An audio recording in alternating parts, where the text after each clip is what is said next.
It was designed to fail. Absolutely change VAERS, and we're going to make it. So he's saying this is designed to fail. When they know that it doesn't work, when they know it is designed to fail.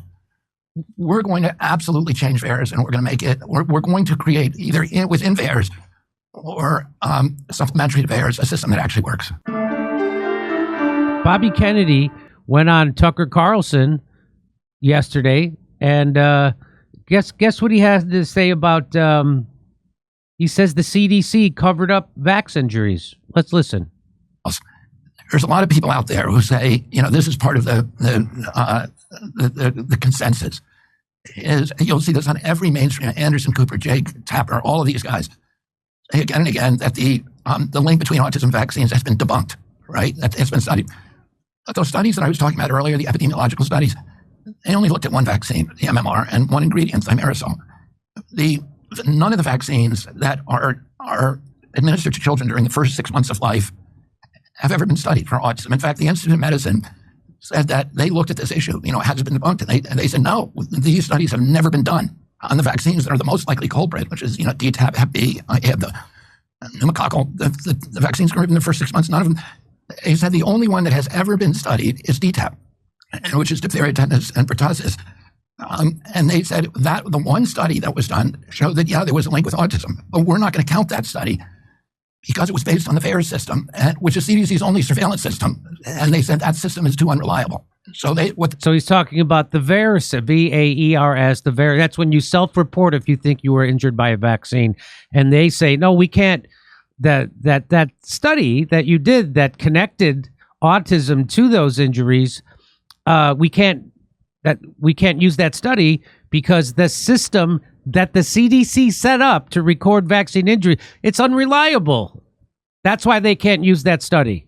So that's why who saw that coming? So who saw that coming? So here, listen to this. They were saying the Institute of Medicine, which is part of the National Academy of Sciences, said that the only system that the CDC has to study vaccine injury is so bad that any study done on it, we're not going to count. So they're saying that their own system for counting vaccine injuries is completely garbage. But have they come up with a better one yet? Well, let's listen. The answer just may surprise you. Or will it? I'll tell you something else. David Kessler, who was a very famous Surgeon General, who you remember, and many, many, many other people have said the VAERS system does not work. And you need a new system. So in 2010, CDC designed a new system, and it was a machine counting system. So they came up with a new system that actually works better. And what did they do with that system? With VAERS, with the Vaccine Adverse Event Reporting System, is that it's voluntary. Yes. And so the doctor has to, if he sees a vaccine injury, he's required to report it to VAERS. But there's no penalty if he doesn't. It takes him a half an hour to fill out the paperwork. So there's a big incentive for him not to do it. There's another incentive, though. He doesn't know if something's a vaccine injury. If you get a vaccine and then 4 years later you come in with a food allergy, how do you know? Will any doctor in the world say that's a vaccine injury or seizure disorders? And the other thing is, so they don't know, what to look for. They've never been taught that at medical school. There's no course on vaccine injury in medical school, in any medical school in this country. And then the other thing is he has a big emotional incentive because he told that mom to give that child that vaccine. Oh, yeah. And if the child has a seizure 3 weeks later and she comes back and she says, I think it might be the vaccine, a lot of doctors will say, no, that's normal for that age. And they're not going to call it into VAERS. So CDC designed a machine counting system that would do essentially a cluster analysis. They would look at the vaccine and then they would look at clusters of injuries that were unique or anomalous to that vaccine. And it was a very accurate system, according to the group that designed it. It was a team led by a guy called Lazarus. And CDC paid for the whole thing, millions of dollars, and it was a long-term study. And they looked at one HMO, which was Harvard Pilgrim up in Massachusetts. And they did this machine counting system for Harvard Pilgrim. And then they compared what the machine counting system had gotten, had yielded and collected in terms of vaccine injuries. And they compared that to what VAERS had collected during the same period at Harvard Pilgrim. And they said that VAERS was capturing fewer than 1% of vaccine injuries. And they had a system now that would capture over 95%. And they were very proud, and they brought it to CDC and said, our system works, here's the data. The data showed injuries in about 2.7% of vaccines. Of all vaccines? Yeah, all vaccines, about 2.7%. Wow. Which I think is something like 1 out of every 37 vaccines you get, there's an injury. And CDC saw that and said, we're not going to use the system.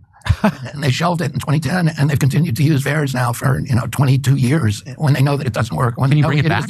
So they developed. They said VAERS doesn't work, and that study that you connected these vaccine injuries was based on VAERS. So that study's you can't use it. So that's not a good study. So then they invent this new way to count vaccine injuries, which according to the people who put it together, it's overnight. It's what did he say? 90% accurate. And we'll play back the tape. We'll find it. And then they said, no, we're going to get rid of that. Why? And we're going to go back to VAERS. Why? Because it works too well. So let's hear what else. Designed to fail. It was designed to fail. Absolutely change VAERS, and we're going to make it. So he's saying this is designed to fail. When they know that it doesn't work, when they know it is designed to fail, we're going to absolutely change VAERS, and we're going to make it. We're going to create either within VAERS or supplementary to VAERS a system that actually works. And that right now, even that system is antiquated because we have access to AI, and one of the we are creating here at HHS an AI revolution. We've been able to attract the top people from Silicon Valley, people who've walked away from billion-dollar businesses, and they don't want prestige, they don't want position, they don't want power, they want to change, they want to make the system work. And we are at the cutting edge of AI. We're implementing it in all of our departments. At FDA, we're accelerating drug approvals so that you don't need to use primates or even animal models. You can do the drug approvals very, very quickly with AI. And we're also implementing it at CMS to detect waste, abuse, and fraud, which it's extraordinary at that.